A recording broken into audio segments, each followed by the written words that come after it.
Modern education system क्या है ये और कहां से आया है? चलिए आज के इस वीडियो में हम इसी की तफ्तीश करते हैं।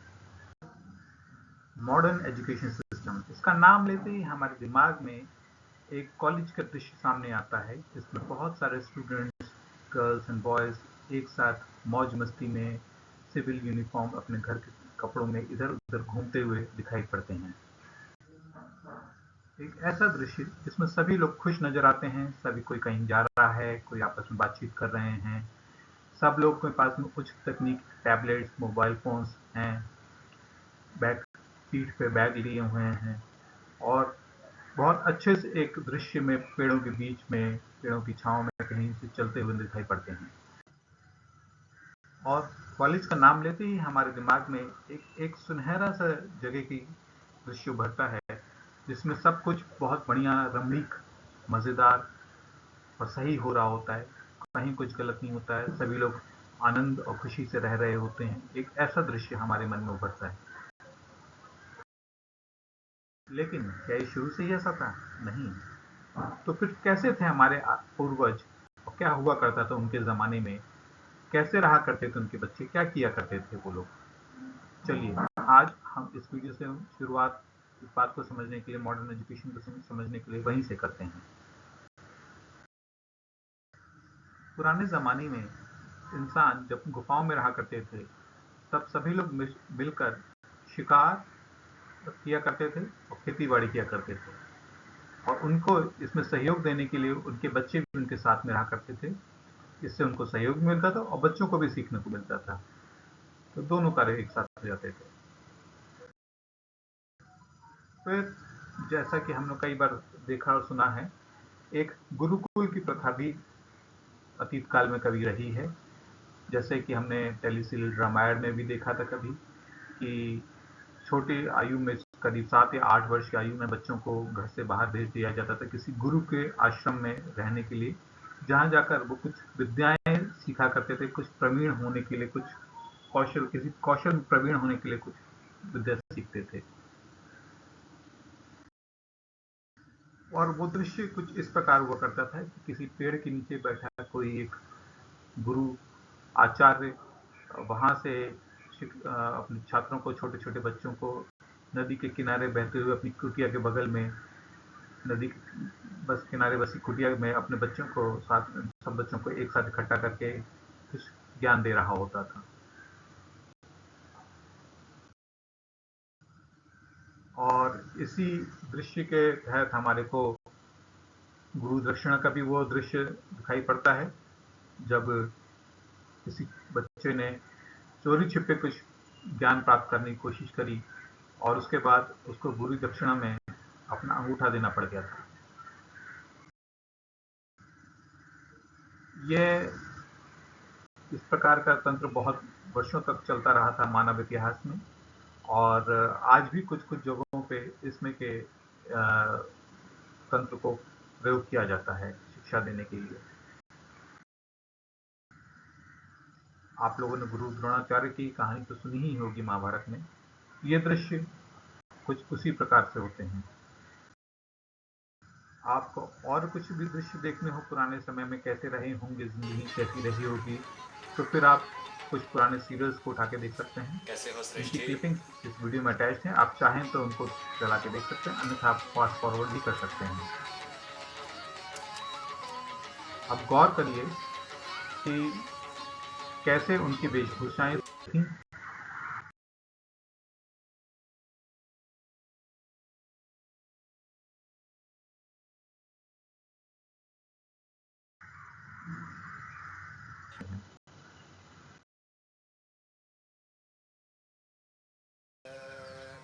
और जब आप देखें तो उनमें ये सब देखिएगा कि क्या क्या सिखाया जाता था, लोगों का क्या रुचि हुआ करती थी बच्चों को बाल्यकाल में से ही सिखा देंगे, जिसमें मुख्य तौर पर दो विषय थे, एक राजनीति और एक राज्य चलाने का कौशल।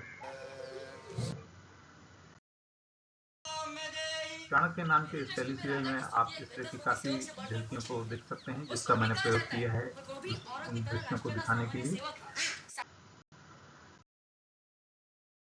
आज मैं तुम्हें फिर आप उस जमाने की शिक्षा को देखने के लिए आप उन दिव्य पुराना शक्तियों का धारावाहिक परिचय दूंगा कृष्णा को भी देख।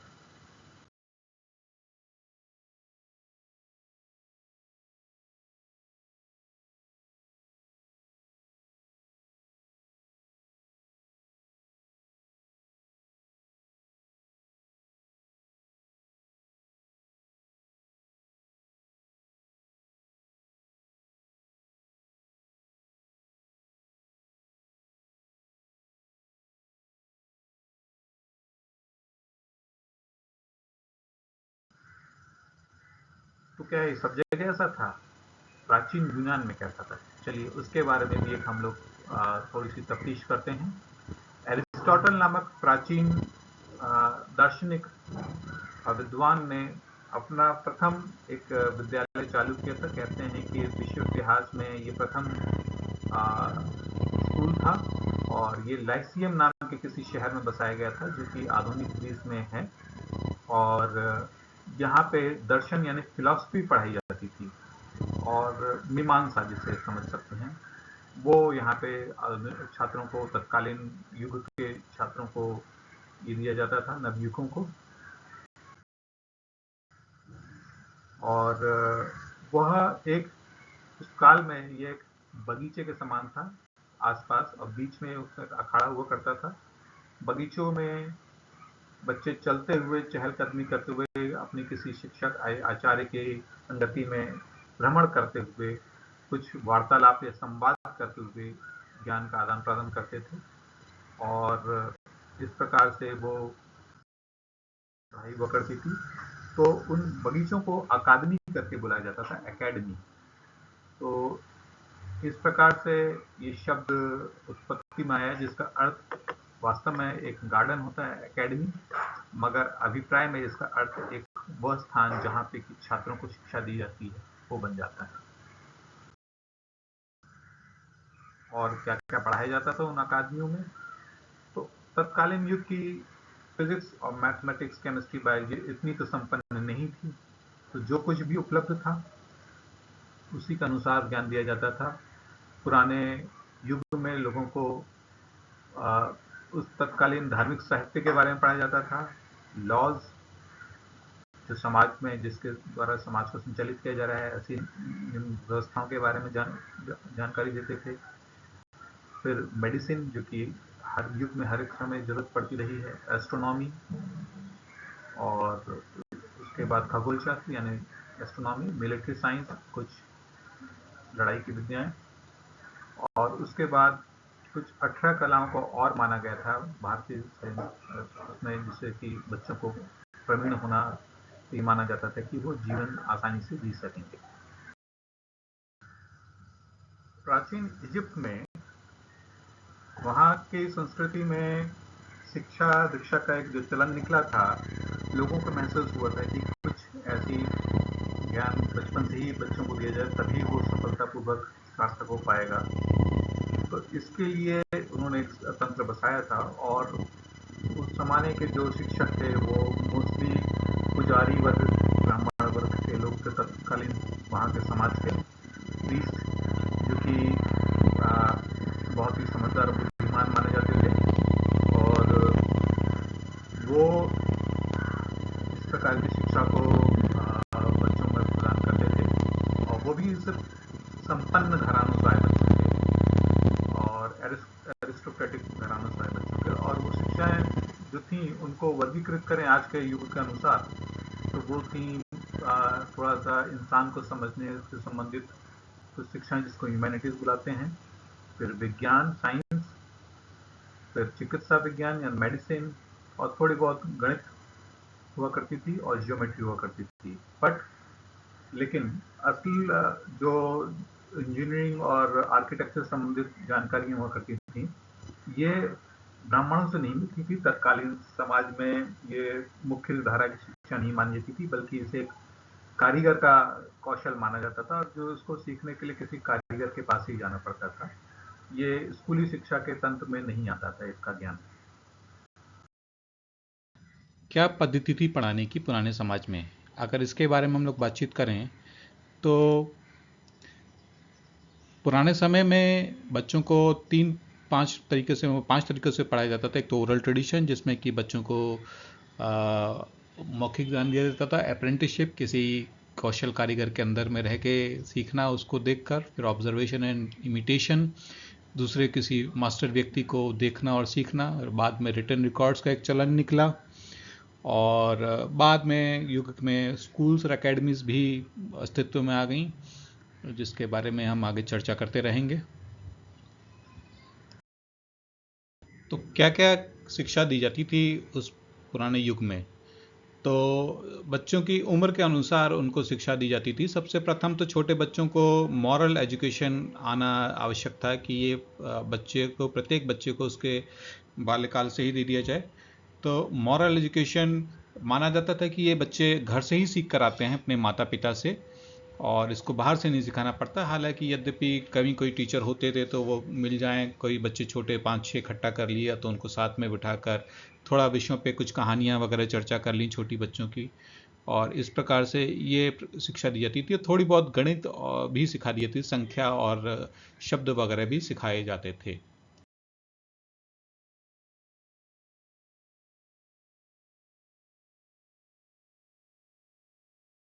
इसके बाद दूसरे स्तर की जो शिक्षा दी जाती थी थोड़ा और बड़े हो जाने पे बच्चों को, वो थी, उसको बोलते हैं लुडुस, यानी प्राइवेट ट्यूटर्स द्वारा प्रदान करी गई शिक्षा।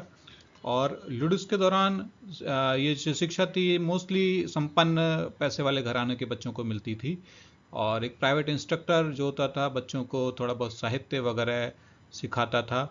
और उसके बाद कोई जगह नहीं थी, विशेष स्थान नहीं था सिखाने का, कोई क्लासरूम का चलन नहीं था। कहीं भी गलियारे में, स्ट्रीट में, गली में, जिम्नेजियम में, व्यायामशाला में ये सब कौशल सिखाए जाते थे, जिसमें कि मुख्यतः पढ़ना, अक्षर और संख्याओं का ज्ञान, उनको लिखना, बोलना, पढ़ना इत्यादि वगैरह ये सब सिखाया जाता था। और इस दौरान बच्चों में कोई क्लास टेस्ट भी नहीं हुआ करता था, चलन नहीं था। तो बच्चे जस्ट कौन कैसा कर रहा है या उसने सही किया है, इसकी प्रशंसा, तारीफ, आपस में तालियां बजाकर इत्यादि ही उसका प्रोत्साहन करके या उसकी तारीफ करके ही एक प्रकार से उसका टेस्ट होता था, और उसका सम्मान हो जाता था, और उसको फीडबैक मिल जाता था कि वो कैसा कर रहा है पढ़ाई में। इसके बाद का स्तर था ग्रामेटिकस। इसके दौरान जो था 9 से 12 वर्ष की आयु का इसका आरंभ कहीं होता था, और बच्चों को जो अच्छे एफ्लुएंट फैमिली से थे उनको लुडो से बाहर निकल के ग्रामेटिकस के पास भेजा जाता था, जो कि उनको भाषा संबंधित ज्ञान में प्रवीण बनाता था। इसके दौरान वो लोग साहित्य, कविताएं, गीत, संगीत इत्यादि के बारे में पढ़ते थे। अमीर घरानों की संपन्न या कैसी भी स्त्रियां थी अपने आप को सुंदर बनाना सीखती थीं, ताकि वो अच्छी पत्नियां बन सकें और माँ बन सकें। और दैनिक दिन में काम आने वाली गणित इत्यादि के बारे में थोड़ा बहुत सिखाया जाता था। मुख्य एम्फेसिस था, ध्यान दिया जाता था पढ़ना लिखना और शब्दों और ज्ञान लिटरेचर के प्रति।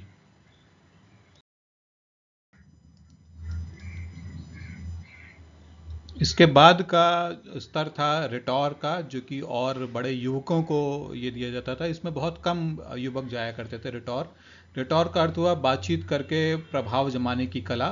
वकालत और राजनीति में काम आने वाला कौशल था ये, और इसमें केवल बहुत ही अधिक संपन्न घराने के और उच्च स्तर के तत्कालीन समाज में जो उच्च स्तर पे विद्यमान स्थापित लोग हैं उनके बच्चों को इसमें जाते थे। और इसमें मेनली अच्छा वक्ता बनना, वाक्पटु होना सिखाया जाता था, ओरेशन का स्किल सिखाया जाता था। और इसका उद्देश्य था कि युवक ऐसा वाक्पटु हो सके कि प्रभाव जमा सके और अपने पक्ष को रख सके, जिस कला के माध्यम से वो वकालत या फिर राजनीति इत्यादि में एक सफल व्यक्ति बन सके। और तत्कालीन युग का अंतिम जो पादान था पढ़ाई करने का, शिक्षा प्राप्त करने का, वो फिलॉसफी कहलाता था। फिलॉसफी में चीज़ों को गहराई से उतरने के समझने का एक चलन था।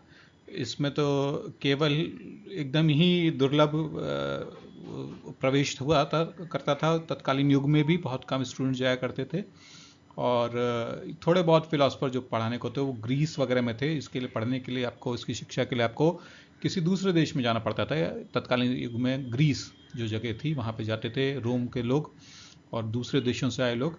और इसमें विषय को गहराई से समझना जाता था। ये वो स्तर था जिस पे जाकर जो ज्ञान निकला फिलॉसफी के माध्यम से, जिसको कि आज हम आधुनिक गणित और फिजिक्स वगैरह के रूप में पहचानते हैं।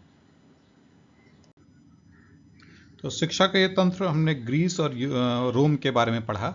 इसके समकक्ष भारत में जो चल रहा था तत्कालीन युग में, तो आप जानते हैं भारत में एक राज्य है बिहार, और ये शब्द बिहार शब्द से आया है, जिसका कि तत्कालीन युग में अर्थ हुआ करता था वह स्थान जहाँ पे शिक्षा प्राप्त करी जाती है। तो वास्तव में बिहार एक शब्द एक अकादमिक के रूप में प्रयोग किया गया है, और शायद बिहार राज्य, आप देख भी सकते हैं कि ये वो युग था जिसमें तत्कालीन समाज में भारत में भी एक विश्वविख्यात प्रख्यात यूनिवर्सिटी विश्वविद्यालय स्थापित हुई थी जिसको नालंदा नाम से जानते हैं। तो ऐसा था कुछ बिहार के बारे में, जो कि उस तत्कालीन ग्रीस युग से मेल रखता है। बिहार से आप देखें तो काफ़ी सारे प्रख्यात दार्शनिक भारत के वहाँ से आए हैं, जिसमें कि गौतम बुद्ध, महावीर और गुरु गोविंद सिंह जी का भी नाम आता है। इसके बाद करीब 16वीं शताब्दी 15वीं-16वीं शताब्दी के आसपास पश्चिमी जगत में एक पीरियड ऑफ रेनेसां आता है, एनलाइटमेंट का, जिसके पीरियड के बारे में आप इतिहास में शायद कभी पढ़ा हो।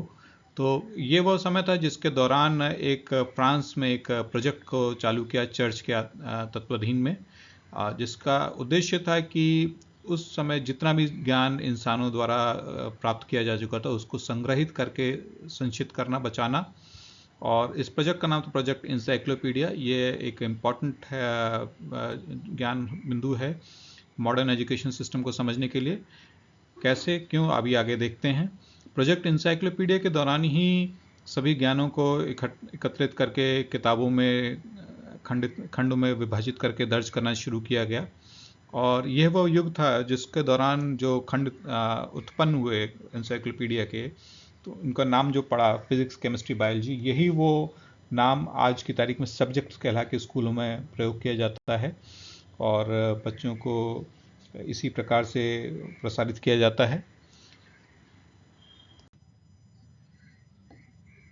प्रोजेक्ट इंसाइक्लोपीडिया के दौरान ही फिर वो पद्धति भी विकसित हुई, क्लासरूम पद्धति।